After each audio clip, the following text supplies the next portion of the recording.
काम्योपासनयार्थयन्त्यनुदिनं किञ्चित् फलं स्वेप्सितम्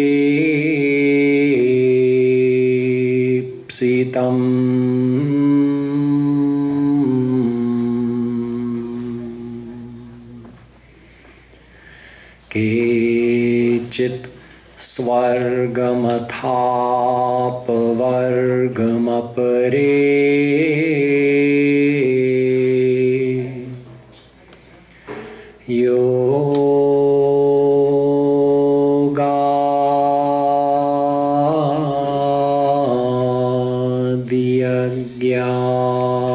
योगादियज्ञादिभिः अस्माकं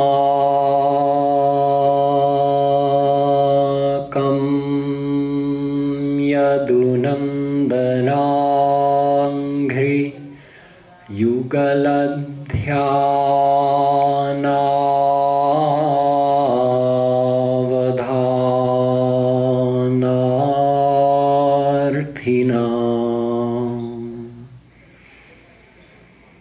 किं लोकेन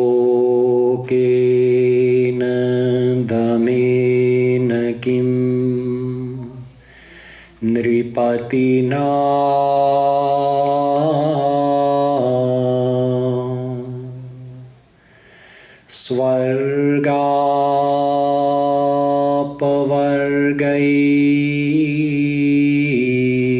स्वर्गापवर्गैश्च किम् नमः कमलनाभाय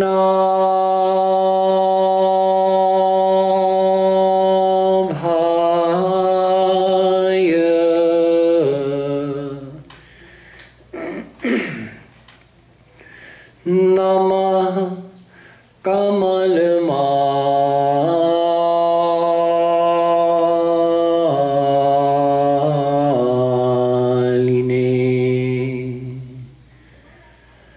नमः कमलपादाय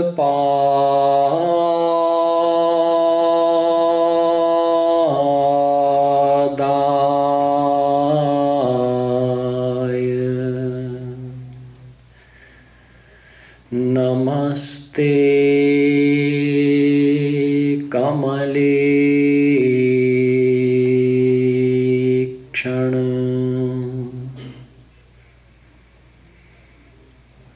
यो ब्रह्माणं विदधाति पूर्वं यो वै वेदांश्च प्रहिणोति तस्मै तग्मं देवमात्मबुद्धिप्रकाशं मुमुक्षुर्वै शरणमहं प्रपद्ये.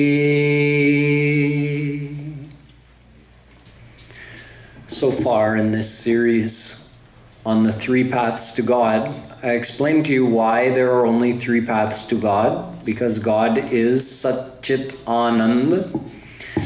So the path of karma relates to God's Sat quality, the path of Gyan relates to his Chit quality, and the path of Bhakti relates to his Anand quality. And since we are Ansh of Sat Chit Anand Brahm, therefore we also find our way to God through one of these three paths. First we looked at the path of karma and understood that karma on its own is not enough to take us to God, that we have to do karma yoga, which means adding bhakti into karma, because karma means good actions, which take you only as high as Swarg, but not beyond, so you remain under Maya. So if you want to be free from Maya and you want to attain God, then you have to add bhakti in, then your karma becomes karma yoga. And karma yoga can take you to God realization. Then we moved on to the path of Gyan. So yesterday I started by telling you that if you research Gyan and the path of Gyan in our Hindu scriptures, you'll find both praise and criticism for Gyan. Gyan means knowledge. So I started, in order to explain why this is so, I told you that there are two kinds of Gyan. There is theoretical knowledge and there's experiential knowledge. And keep in mind that I'm talking about spiritual knowledge in this case, although in the material world we also have theory and then we have practice and experience. But when we talk of the path of Gyan and attaining God, that only has to do with spiritual knowledge. I've had people ask me before that I'm a scientist, I do research, so I'm in the field of knowledge. So does that mean I'm following the path of Gyan? The answer is no. The material knowledge is a completely separate field. When we talk about the path of Gyan, it's spiritual knowledge, the knowledge about God and soul in the Vedas, Gita, and other Hindu scriptures. So, in regards to Gyan, there is theory and then there's actual practice and experience. So I told you that where we find criticism for Gyan in the scriptures, it's for that Gyan which is only theory. It's for those so-called Gyanis who never put the theory into practice. So for them, the knowledge of our scriptures becomes like a poison. It's meant to be a medicine, it ends up being a poison. You see, even in the world, you have a shelf, go in a pharmacy, they keep all the strongest medicines locked up behind the counter. You have to have doctors' permission and instructions in order to get some of that strongest medicine. Because if not taken properly, it becomes poison. The same medicine can kill you or make you very sick. In the same way, the knowledge of our scriptures is a very strong medicine that has to be taken with the correct guidance. So I also explained to you that that means with the guidance of a God-realized saint. All of our scriptures warn this, from Vedas to Gita to Bhagavatam to Ramayana, they all say, do not read me unless you can fulfill certain basic requirements, one of those being that you need the guidance of a God-realized saint. Otherwise, the same knowledge which is meant to take us towards God takes us away from God because it just becomes a source of pride for us. And that pride is like poison on the path of God, on the path to God, because the path to God is about humbleness. It's our humbleness that brings us close to God, and our pride that is an obstacle and takes us farther away from Him. So the true knowledge and the true gyani is the one who understands that theory from a God-realized saint and then puts it into practice. So, for instance, for us as ordinary people who hear this knowledge, what are some of the ways that we might put it into practice just in our day-to-day lives? For instance, we know that getting angry doesn't just hurt the people we're angry at, it hurts us. It burns our heart, it puts us in a bad mood, it could ruin our day. So how do we use knowledge to overcome that? When someone's doing something that is going to make us angry, or we start to feel like we're going to get angry, remember that God also resides in their heart. That's the knowledge, right? God resides within every soul. So if we hate someone, then it's like we've forgotten the knowledge. If we actually remember, oh, God is in this person's heart as well, then our anger will subside. So you can use knowledge to control your anger. You can use it to try and improve your humbleness. When we start to feel proud about something, we can remember that God is the one giving life to my soul. If God were not giving me life, I wouldn't even have the power to lift my hand or think a single thought. So whatever I can do, I do with His grace. So there's no reason to be proud. We can improve our humbleness. If I'm about to do something wrong, like you heard in the story of the Pandit yesterday, I can call on my knowledge that God is omnipresent, so He sees and knows everything I do. So even if I think I'm alone and I can do something wrong but get away with it, if I remember the correct knowledge, then I know that that's not true. I remember that God is watching me right now. So then I refrain from doing the wrong thing. Another way we can apply the knowledge is by remembering what is our ultimate goal and where is happiness. This is something we have to do every day if we're really applying the knowledge. Our desires are natural. We have a natural desire for happiness. So we should remember that true happiness is in God, not in the world. We have talked about this at length in previous speeches. So applying that knowledge means when I start running towards something in the world, hoping that it will give me happiness, then you apply the knowledge and you just remember, no, the world is not the source of happiness, God is the source of happiness, and you redirect your desires towards God. You still do what you have to in the world, but you don't direct your desires towards the world. This is what our scriptures teach us, and we're meant to apply that on a daily basis. See, don't think that because theoretical knowledge can also be dangerous, I told you it can be a poison if not taken in the right way.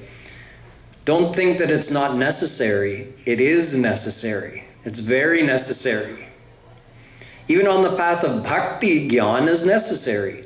How will you know what is the path? Why should you follow the path? How to follow the path? Whatever doubts you have along the way, how will you clear all of that up? Only through Gyan. Knowledge is necessary. It's like if you have a thorn in your foot. You can say that thorn is like a Gyan, ignorance, our spiritual confusions. How can you get it out? Take a bigger thorn and you can pull out the other thorn that's in your foot, and then once you've pulled it out, you can toss both of them away. So what's the bigger thorn? Theoretical knowledge. You use theoretical knowledge to remove your confusions, remove the ignorance, but then once you've applied that theory and gained practical experience, then you can throw both thorns away. The ignorance and the theoretical knowledge, you can throw them both away once you reach a high state of spiritual experience. But until we reach that height, we need the theory along the way. So Gyan is very important. Vijnana sarathiyastu mana pragrahavan sodhvana paramapnoti tad vishnoh paramam padam, Kathopanishad says. It tells us how we're supposed to use the knowledge. It says that this body is like a rath. And our soul is riding on this rath, on this chariot. But the driver of the rath, the charioteer, is our buddhi, our intellect. So if the intellect is properly educated, it will direct the chariot towards God, and then the soul will attain its ultimate goal. So the driver is the buddhi. Soul is desiring God, that's fine. But where is that chariot going to go? In what direction? That is completely dependent on what the buddhi understands. So the correct knowledge is anivarya. It's absolutely necessary. We can't do without it. With correct knowledge, then our buddhi directs the chariot towards God.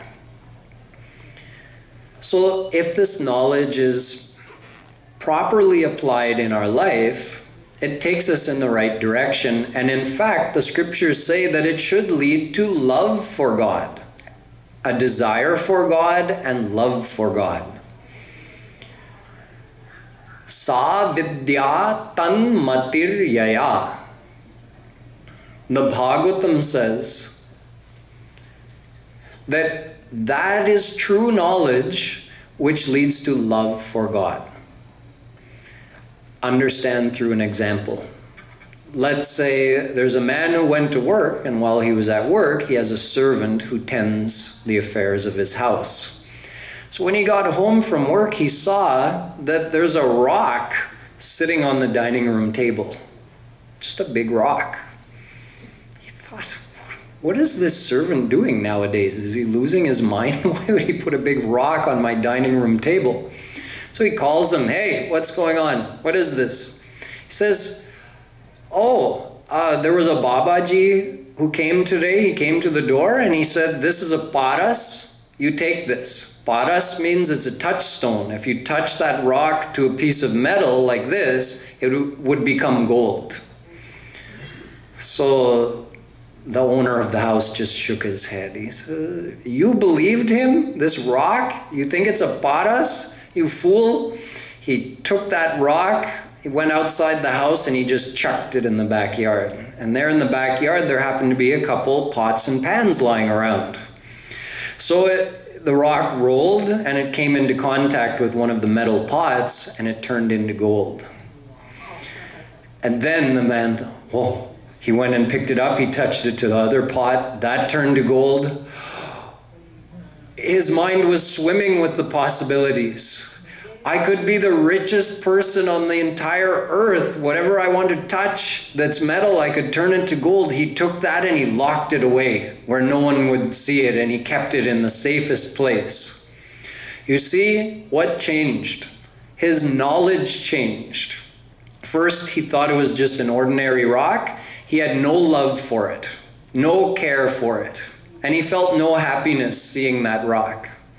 And then when he knew the true value of the rock, he couldn't lock it up fast enough. He was so attached to it and he was thrilled. He was feeling so much worldly happiness being in possession of that rock. So similarly, if we have faith in the teachings of our scriptures that tell us who God is and how gracious He is, that He is our eternal closest relation, and He is unlimited divine bliss, and He's willing to grace any soul who comes to Him, who takes shelter. If we actually had faith in that, in those words of the scriptures, our love for God would automatically grow exponentially, and we'd feel so happy thinking about Him. This is true knowledge. You see how simple the knowledge is? But if we really accept it and take it in our heart, it has a profound effect. And if we don't, then it's useless. If someone just has a theoretical knowledge of the scriptures and no desire for God, then does he really have knowledge? Let's say there's a parrot whose master taught him the sentence, there are sweet fruit in the jungle. There are sweet fruit to eat in the jungle. There are sweet fruit to eat in the jungle. And that parrot just kept repeating that phrase all day long. But did he ever fly into the jungle and try to taste some of those sweet fruit? No. Why? Because he didn't understand the words he was saying. Either he didn't understand or he didn't have faith in it. If he would have had faith in those words, he would have immediately flown into the jungle and tried to taste some of that fruit. So what do our scriptures tell us? All of our scriptures are for one thing only. Dharmo yasyam madatmakaha. To take a soul towards God. And in order to do that, they tell us who is God, how are we related to Him, how God is unlimited divine bliss. So if we truly understand that, then we will desire for God. And if we don't, yoga kuyoga gyana agyanu jahan nahi ram prema paradhanu. if the scriptural knowledge doesn't lead to a desire for God and love for God, then it is not Gyan, it's Agyan, according to Tulsidas ji. Naish karmyam apyachuta bhava varjitam na shobhate jnanamalam niranjanam. Bhagavatam.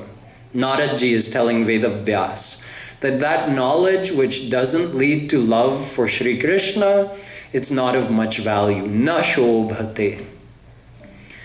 So, since we're talking about the path of Gyan, although Gyan is required for whatever path you're going to do, but how is this knowledge, the scriptural knowledge, applied on the actual path of Gyan, and what is this path of Gyan? In other words, now we're taking the theory and we're seeing how is it applied practically on the path of Gyan in order to gain experiential knowledge. So on the path of Gyan, it's a path of contemplation. So what do they contemplate on? Some phrases of our scriptures, like Tatvamasi, Aham Brahmasmi. These are called Mahavakya of Gyan Marg. They're statements of the Vedas, actually.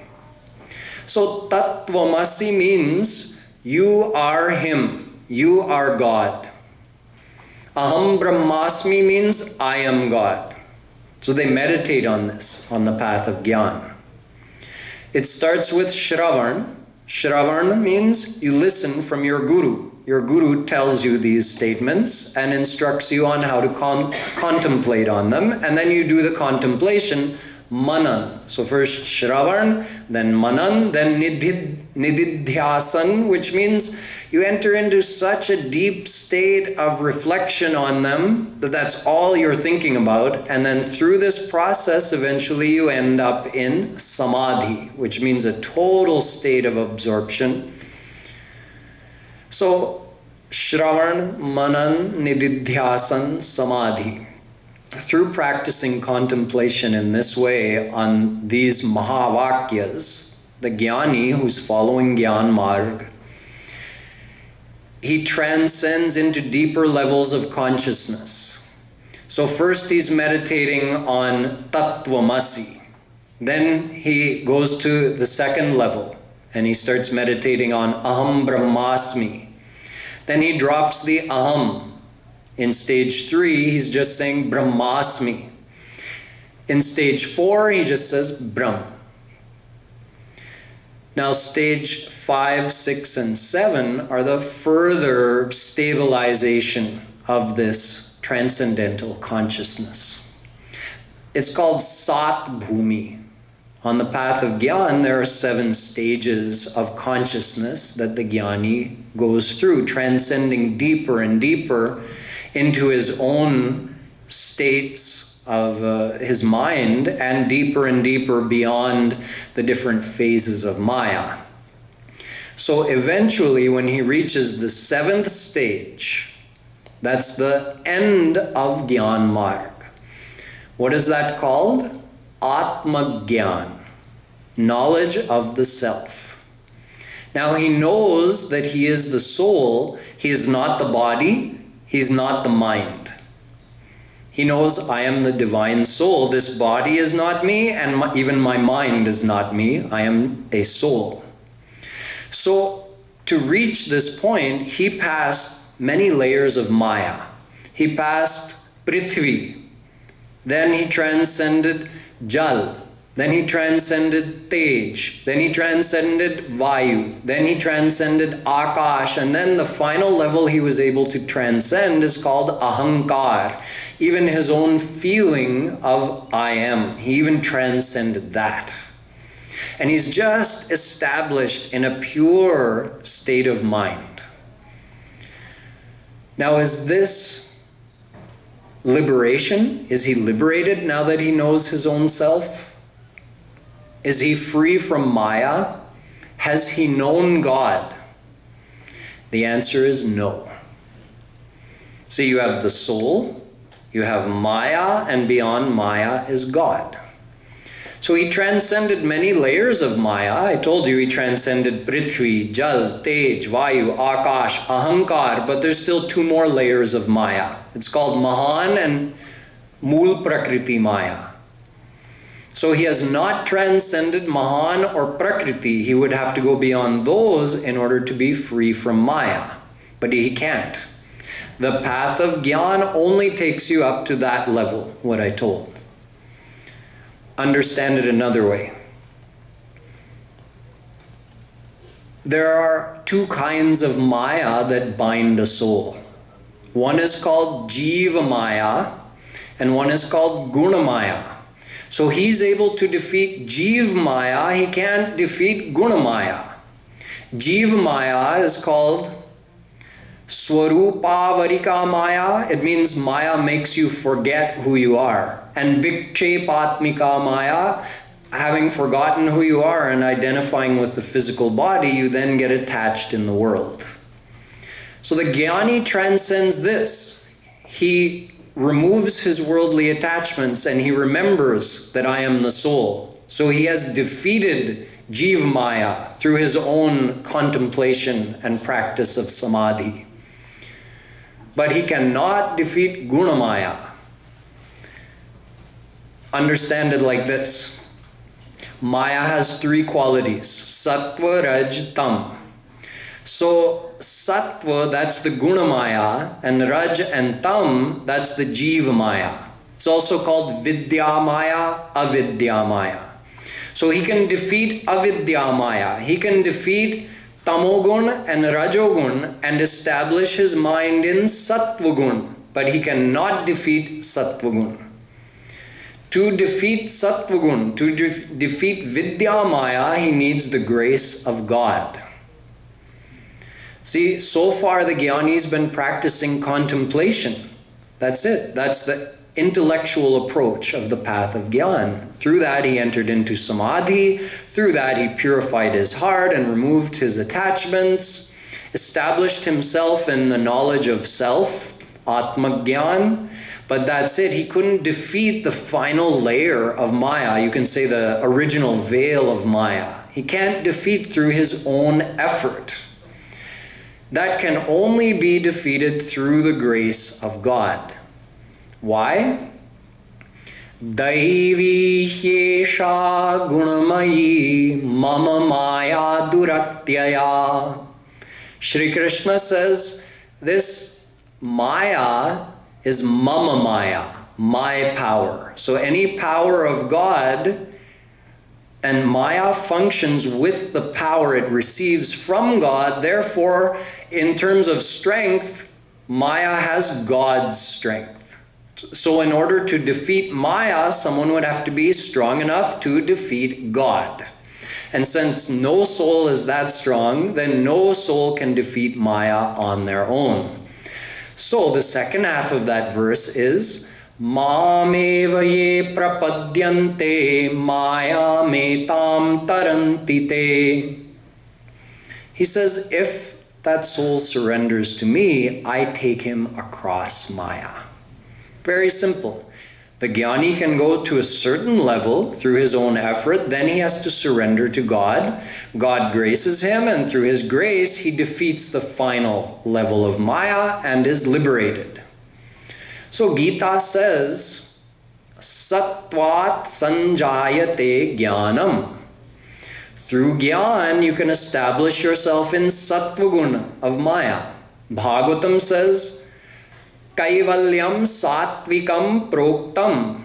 The topmost state of Gyan, where the Gyani is in that state of Samadhi and he knows he is the divine soul. That is only a sattvic state. He's established his material Mayic mind in Sattvagun. That's it. He's subsided Rajogun and Tamogun. He has not defeated Sattvagun. So how to do that? Shri Krishna says, Brahma bhuta prasannatma na shochati na kankshati samah sarveshu bhuteshu Mad bhaktim labhate param. He says that state of atma Gyan, that is also called Brahma bhuta avastha. So Shri Krishna says the Gyani reached that state through his own effort, but now he needs to do one more thing. Mad bhaktim labhate param. He has to do my bhakti. If he does, then bhaktya mam abhijanati yavan yaschasmi tatvatah tato mam tatvato gyatva vishate tadanantaram. The very next verse in Gita. He makes it so clear. He says, if he does my bhakti, then bhaktya, bhakti se, through bhakti, mam abhijanati. Mam means me. Abhijanati means he knows me in full. Yavan yaschasmi tatvatah. Whatever I am, however I am, he knows me. How? Through bhakti. Why does he have to do bhakti? To get Krishna's grace. Bhakti means surrender. So he can only know him through his grace. How to get his grace? Surrender by doing bhakti. So the Gyani also has to do bhakti. That's the main point. Conclusion.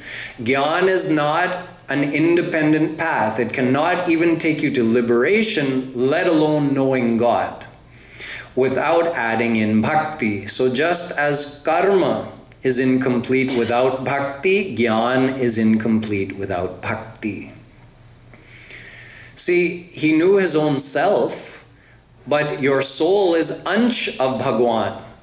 So you only have a fraction of the knowledge. And he can't know God without getting his grace. So through bhakti, he gets his grace. And then mam abhijanati means he knows me in full. So then he gets the purna vidya, the total knowledge. So this is why even Shankaracharya has said, moksha karana samagryam bhaktireva gariyasi vivek chudamani. The cause of liberation is bhakti, and bhakti is supreme. These are the words of Shankaracharya, the propounder of the path of Gyan.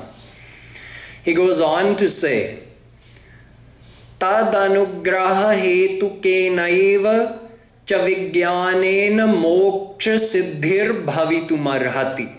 He tells the Karm, the sequence, that tad anugraha, through your anugraha, through God's grace, I got Gyan. What Gyan? Brahma Gyan. See, first you get atma Gyan, that you can get through your own effort on the path of Gyan. Then you surrender to God, and with His grace you get Brahma Gyan. And that Brahma Gyan frees you from Maya. So let's go back to the original contradictions in the scriptures. You see, I quoted for you, Gyana devahi kaivalyam. You can only get liberation through Gyan. But that Gyan is which Gyan? It's the Brahma Gyan received through God's grace upon doing bhakti, not the Atma Gyan which is received through your own effort. You understand the difference?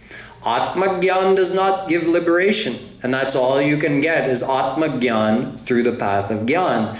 Then you do bhakti and you get Brahma Gyan, and that Brahma Gyan liberates you.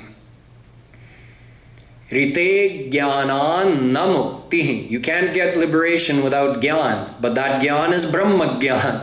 So now we have two types of experiential knowledge. We have Atma Gyan and Paramatma Gyan, or Brahma Gyan.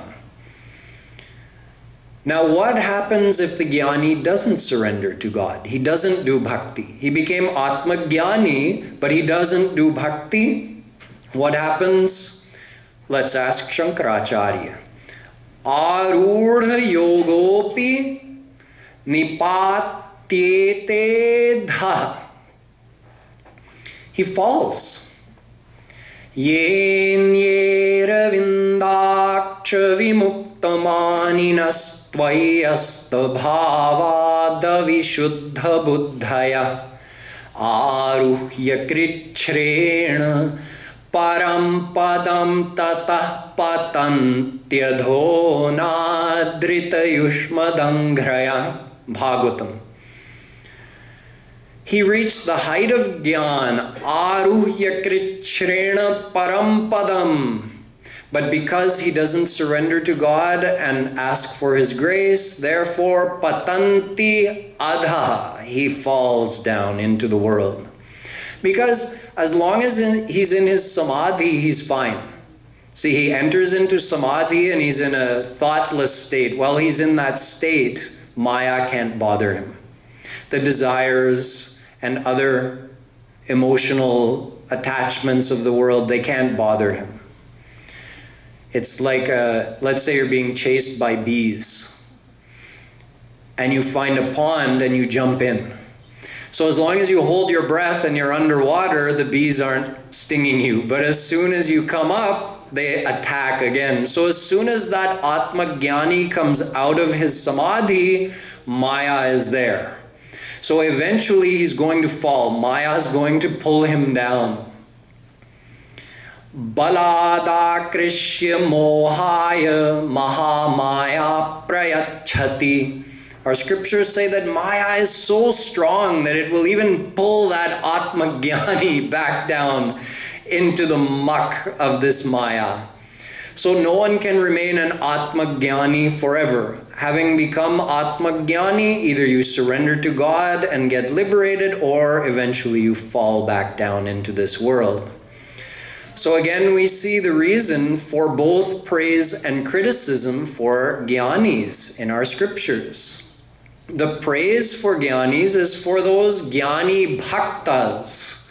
The Gyani who becomes a Gyan Yogi, just like the Karmi became a Karma Yogi by adding in Bhakti, the Gyani becomes a Gyan Yogi when he surrenders to God. So Gyan plus Bhakti equals Gyan Yog. That can give you liberation and knowledge of God. So the Gyan Yogi is praised. The Brahma Gyani is praised, not the Atma Gyani or just the theoretical Gyani. So the one of only theoretical knowledge is denounced in the scriptures, and the Atma Gyani who thinks he's liberated. Vimukta manina. In Bhagavatam it says that Atma Gyani, he's so happy with his state, he believes himself to be liberated, thus he doesn't surrender to God, thus he falls. So when Shri Krishna says, Gyani tvatmaiva me matam, the Gyani is like my own soul. Gyani prabhuhi vishesha piyara. Ramayana says the same thing. Which Gyani is he talking about? Shri Krishna tells us plain and simple in the Gita.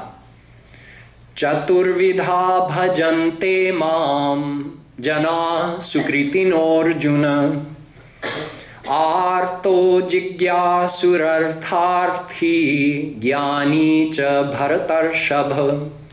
He says there are four kinds of people who worship me. There are those who are in distress and they want my help. There are those who desire liberation and knowledge. There are those who want me to fulfill some worldly desire of theirs. And then there are Gyanis. So out of those, Tesham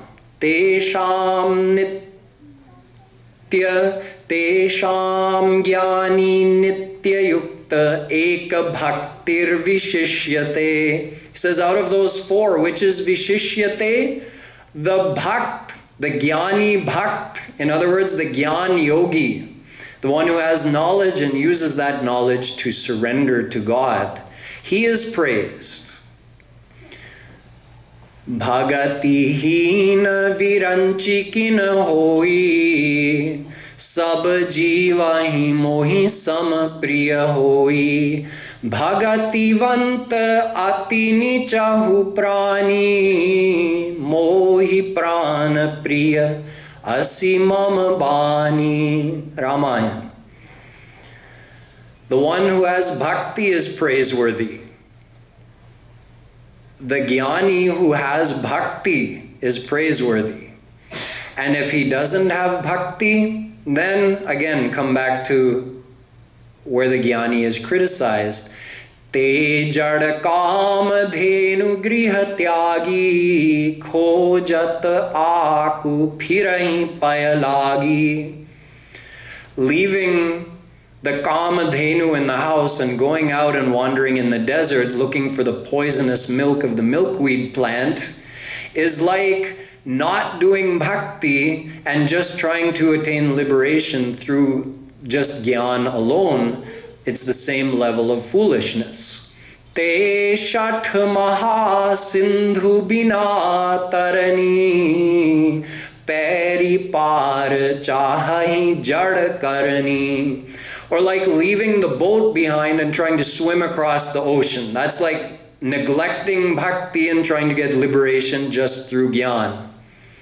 Or in Vedavyasji's words, Shreya srutim bhakti mudasyate vibho klishyanti ye keval bodha labdhaye. Tesham asau kleshal eva shishyate nanyadyatha sthula tushavaghatinam. Bhagavatam. Another comparison to the gyani who neglects to do bhakti and expects to get liberation just by following the path of gyan. Vedavyasji says, it's like someone who sees another person pounding rice to remove the actual edible part from the husk, and then carries off all the edible part of the rice, leaving the husk behind. Now the person who is watching says, oh, they got rice by pounding that husk. I will also do the same. And they take the same husk and they start pounding it, trying to get more rice out of it. So in the same way, a gyani who just neglecting bhakti tries to attain liberation simply by practicing gyan, it's just effort and he never gets any result. So we see that even on the path of gyan, bhakti is necessary. You might be surprised to know that a gyani cannot even qualify for the path of gyan without having done bhakti first. Why? Because nirvinnanam jnana yoga, Bhagavatam. What's the qualification to start on the path of gyan? Be completely nirvinna. Nirvinna means no worldly desires or attachments. See, I told you the gyani has to listen to those mahavakyas, right? His Guruji has to tell him. He does shravan, then he contemplates on it. Then by doing that, he enters into samadhi. This is the practice. But before he can get there, there's a qualification. Before his Guruji will even tell him word one on the path of gyan, he has to be completely detached from the world. No anger, no attachment, no desire. Don't take my word for it, take Shankaracharya's word for it. When explaining the Brahma Sutra, the very first sutra, Athato Brahma Jigyasa, he explained that, you see, it starts by saying Athato, which means Atha Ataha. Now, after this, Brahma Jigyasa, desire to know God. Now, after this, Vedavyasji wrote this Brahma Sutra. What was he thinking? It's the very first sutra. Well, after what? It's the first sutra. At least if it was the second sutra, you could say now after this, and you'd know that after this must mean after the first sutra, since we're in the second sutra. It's the very first sutra, and he's saying now after this. So after what? Shankaracharya said, Adau nitya nitya vastu viveka pariganyate ihamutra phalabhoga viragas tadanantaram shamadhi shatka sampattir mumukshutva mitis phutam. Vivek Chudamani. He says, before you can listen to the knowledge that you're supposed to contemplate on, there are 4 other steps you have to do. So before you can do Shravan, Manan, Nididhyasan, Samadhi, first you have to do Vivek, Vairagya, Shamadhi, Shat, Sampatti, Mumukshutva. These are the preliminary steps. It's also called Chatushte Sampanna, Sadhan Chatushte Sampanna. So you have to qualify first. Otherwise, a true guru will not give you that mantra to meditate on. He'll say, are you Sadhan Chatushte Sampanna? You're not? Okay. Then what? Then do bhakti to become qualified. One time a Pandit, a great Pandit from Kashi, he came to Shankaracharya wanting him to accept him as his disciple and teach him the path of Gyan. So this Pandit came and he says to Shankaracharya, I want to make you my guru. Will you please make me a disciple? I'm a great scholar. I know so much about Vedas. So Shankaracharya said, first of all, if you truly had knowledge, you would know that knowledge leads to humbleness. And you obviously have no humbleness. He actually challenged Shankaracharya to a shastrarth. He says, you want to know how much I know? I'll debate the scriptures with you. He says, if you really knew anything, you would be humble. So I'll tell you what. In order to qualify for this path, go to Govardhan Hill. And for 1 whole year, do parikrama of Govardhan, not talking to anybody, just begging for some food from people, and just saying Radhe Shyam, Radhe Shyam, Radhe Shyam all the time for 1 year, and then come back to me. So after a year, that Pandit came back and he was on his way. Shankaracharya from his ashram saw through the window that it's been a year and now this Brahmin is coming back. So he told the Bhangin outside, the lady who was sweeping, that you see this Brahmin who's approaching, when he comes close, what I want you to do is you just make the dust that you're sweeping actually fly up on him. And he gave her 5 rupees. We're talking about 2,500 years ago. 5 rupees was a lot of money then. He gave her 5 rupees because otherwise why would she do it? No one's going to do that on purpose. She'll know she'll get scolded. The guy's going to get angry, obviously. So she said it's worth it for 5 rupees. So when that Brahmin came close, she just, with the dust right up on him. He was shocked. Are you serious? Can't you see I'm walking here? You put that dust on me. He became so angry at her. And then after scolding her, he entered Shankaracharya's ashram and said, Guruji, I'm ready now. So Shankaracharya said, no, you're not. Look at how much anger you have. Go again for a whole year and follow the same instructions. In other words, do more bhakti. So he went for a whole year. Following his instructions, he performed bhakti for a whole year. And again he came back after a year. And Shankaracharya saw him coming, and this time he went to that Bhangin and he said, just making the dust come up on him this time won't be enough because he's progressed. He's purified his heart through bhakti. So that won't be enough to make him angry. This time, actually touch him with the broom. And he gave her 10 rupees. So when he came close, she was sweeping, came closer and closer, and actually not only made the dust fly up on him, but made contact with his leg, with the broom. So then he again started to scold her, and then he realized, oh. And he stopped, and he went in the ashram. But he did growl at her. So he entered the ashram with his head down and he knew what was coming, and Shankaracharya says, no, you're still not ready. You're still growling at people. So you go back and do more bhakti. So after another year of bhakti, the Brahmin came back, and when Shankaracharya saw him coming, this time he told that Bhangin, giving her 25 rupees. that this time you take the entire dustbin that you've been collecting and you dump it on his head. She was shocked. Really? But 25 rupees? I'll do it for 25 rupees, okay.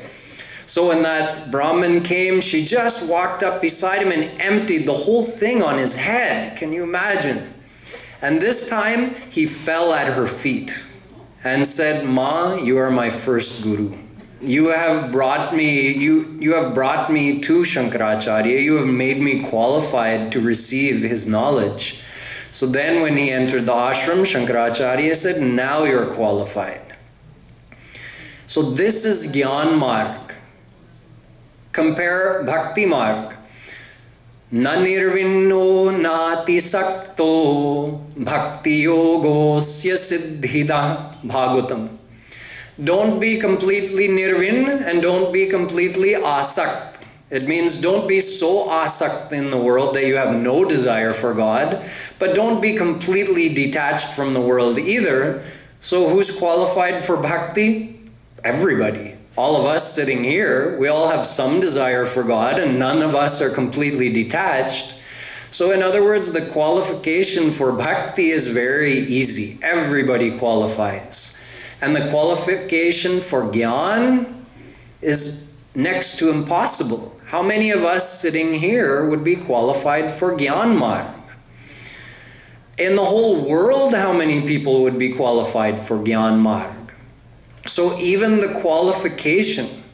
Now you see, what I'm describing is pure Gyan Marg. Nowadays there are so many people talking of Gyan, trying to meditate on Tattvamasi, Aham Brahmasmi. They don't even know the qualification. There are gurus teaching this, giving such mantras to anyone and everyone just coming in off the street. They're not following the example of Shankaracharya. So this is true Gyan Marg. True Gyan Marg has a very high qualification, is a very difficult path to follow, takes hundreds or thousands of years to even become an atma gyani, and then at the end you have to do bhakti anyway to get God's grace, to get brahma gyan and get liberated. So we see that even on the path of Gyan, bhakti is a requirement. This is why the Vedas say that without bhakti, nothing is possible. Bhakti revainam nayati, bhakti revainam pashyati, bhakti revainam darshayati. Ved says, you want to meet God, do bhakti. You want to have God's darshan, do bhakti. Gita says, Purusha sapara partha bhaktya labhyastvananyaya. You want to attain God, do bhakti. Bhaktyatvananyaya shakya ahamevam vidhorjuna gyatum drashtuncha tatvena praveshtuncha parantapa. Gita. Through ananya bhakti, Krishna says, you can know me, you can attain me, you can enter into me, all through bhakti. Bahunam janmanamante Gyanavan mam prapadyate Vasudeva sarvamiti samahatma sudurlabha. Gita. After thousands of lifetimes of practicing Gyan Marg, finally that Gyanavan Purush, that Gyani, what does he do? Mam prapadyante. He surrenders to Krishna. Then he knows him. Then he enters into him. The Ramayana says the same thing.